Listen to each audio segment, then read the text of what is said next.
이어서 경주 소식입니다. 인터넷신문 경주포커스 김종득 기자 만나보죠. 안녕하세요. 예, 안녕하십니까.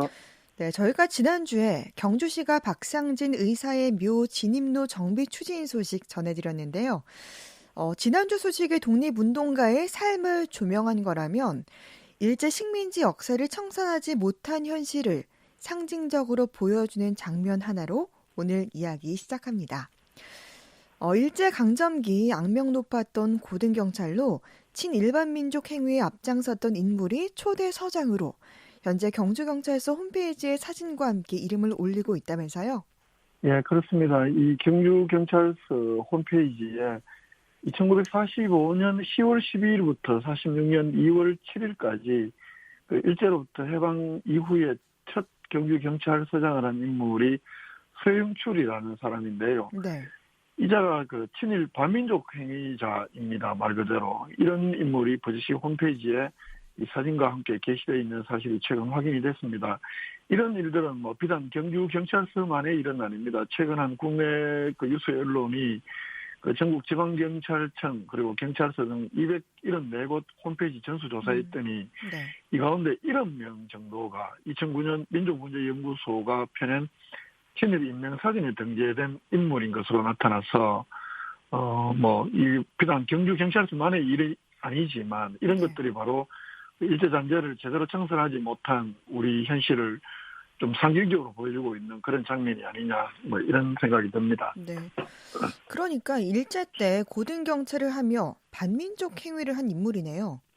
그렇습니다. 이 벌써 청산이 되고 이런 인물들은 사실은 역사 속에서 말 그대로 민족을 팔아먹는 행위를 하면서 개인의 연달을 위해 했던 사람이기 때문에 사실은 그렇게 기록돼야 될 인물인데 이 해방된 이 나라에서 또 경주 경찰서장을 했다는 것 자체가 좀 기가 막힌 일이기도 하고 네.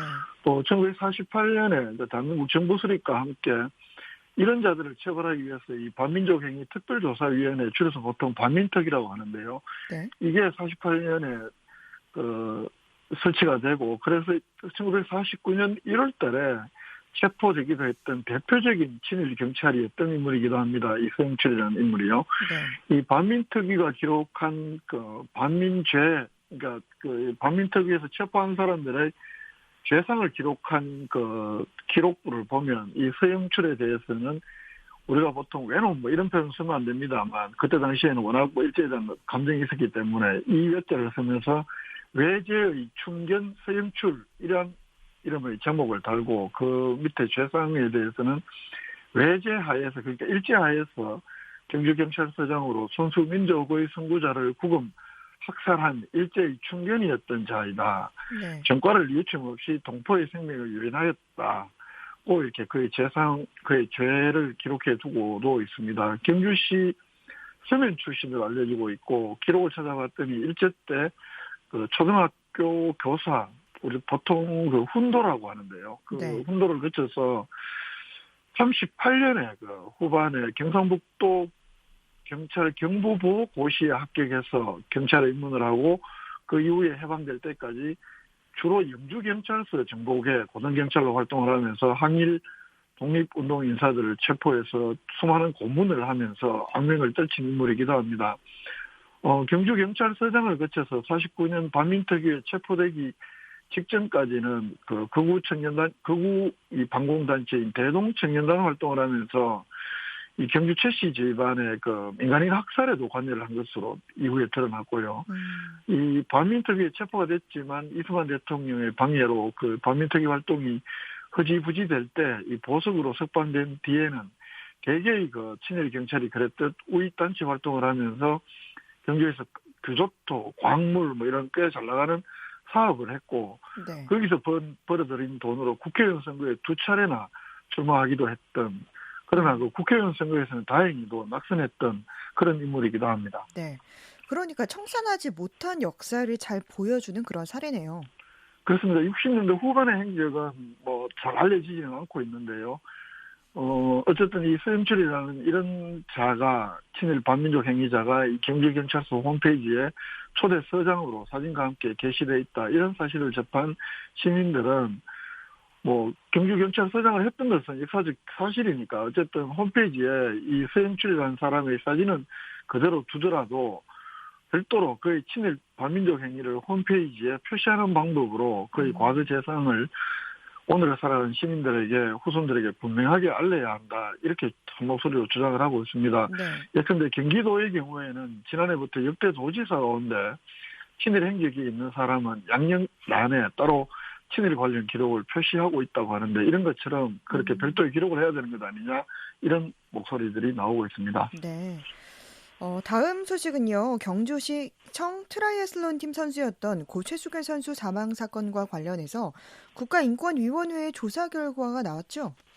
그렇습니다. 고 최숙현 선수 유족들 작년 6월달에 인권위원회에 경주시청 등의 조치가 적절하지 못했다면서 진정을 제기했는데 인권위에서 그동안 조사를 거쳐서 지난 3일 조사 결과를 발표했습니다. 네.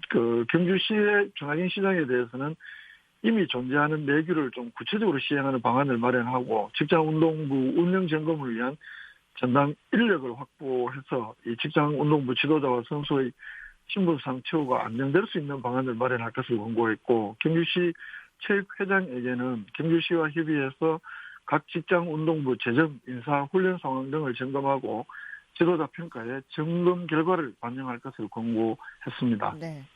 인권위 조사에서 피해가 발생한 이유는 뭐라고 지적했죠? 그때 당시에 워낙 검찰, 경찰, 문화체육관광부, 고용노동부 여러 분야에서 조사가 되고 있었기 때문에 국가인권위원회는 이런 조사 기관들과의 중복을 피하고 주로 피해자의 피해가 2017년부터 지속될 수밖에 없었던 이유 그리고 은폐될 수밖에 없었던 구조나 관행에 초점을 맞춰서 조사를 진행했다고 하는데요. 네. 가장 큰 문제점으로 지적한 것은 경주시에서 이 소속 직장운동부를 지방체육 및 직장체육의 활성화라는 취지보다는 타 지자체와의 경쟁적 성과를 보여주는 수단으로 활용해온 것이 거기에 따른 여러 가지 문제들이 파생됐다 이렇게 지적을 했습니다. 네.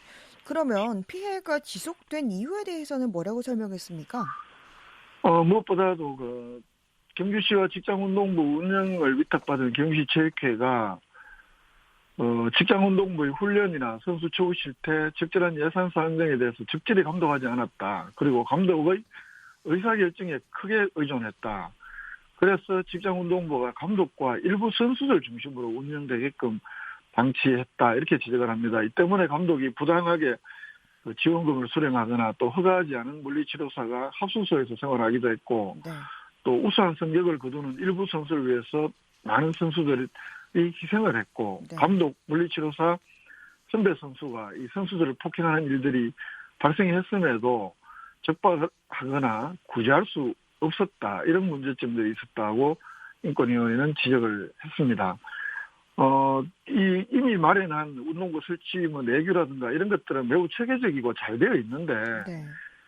이런 관련 전문 인력을 갖추지 못했고 또 운동부 관련 예산에 대해서도 편성부터 정상까지 직장 운동부 각 팀이 제출하는 내역과 서류에만 의존하는 운영을 해왔고 또 재계약과 연봉 등급 평가 이런 대부분도 각 팀의 감독에게만 의존하는 식으로 운영을 했기 때문에 이런 피해 사례가 발생을 해도 선수들이 고발하거나 또는 적발할 수 있는 그런 기재로 작동하지 못했다고 인권위원회는 지적을 했습니다. 네. 고 최숙현 선수 사망 사건과 관련해 국가인권위원회 조사 결과 짚어봤습니다. 마지막 소식으로 경주시가 유니세프 아동 친화도시 인증을 받기 위해 다양한 노력을 기울이고 있는데요. 최근 토론회가 열렸죠? 그렇습니다. 경주시에서 유니세프가 인정하는 아동 친화도시 이걸 인정을 받기 위해서 여러 가지 활동, 올해는 전체 예산 가운데 아동 관련 예산도 별도로 예산서를 제작해서 공개하기도 하고 네. 또 아동 학대 예방 노력이라든가 이런 노력들 꾸준히 발표를 하고 있는데요. 지난 6일에는 아동 친화도시 조성을 위해서 필요한 것들이 시민들의 아이디어를 알아보는 온라인으로 시민 100명이 참여하는 원탁 토론회를 열기도 했는데요. 이 자리에서 시민 100명을 대상으로 경주에서 아동 친화도시를 조성하려면 뭐가 가장 필요한지 한 꼽아달라 이렇게 물어봤더니 아동 청소년을 위한 놀이공간 조성 또 다양한 프로그램 추진이 필요하다는 의견이 가장 많았습니다. 네. 19% 정도로. 그 다음은 학교와 집 주변의 안전한 환경 구축이 필요하다. 그리고 또 세 번째로는 아동 청소년들이 쉽게 접근할 수 있는 다양한 프로그램이나 행사가 필요하다 이런 순으로 지적이 됐는데 경주시에서는 이번 온라인 원탁 토론 결과 그리고 작년 10월달에 실시했던 아동 친화도 조사 결과 이런 것들 바탕으로 중장기 추진 전략을 세워서 아동 친화 도시로 만들어 보겠다 이런 계획 밝히고 있습니다. 네, 한 주간의 경주 소식 살펴봤습니다. 인터넷신문 경주포커스 김종대 기자였습니다. 말씀 잘 들었습니다. 예, 고맙습니다.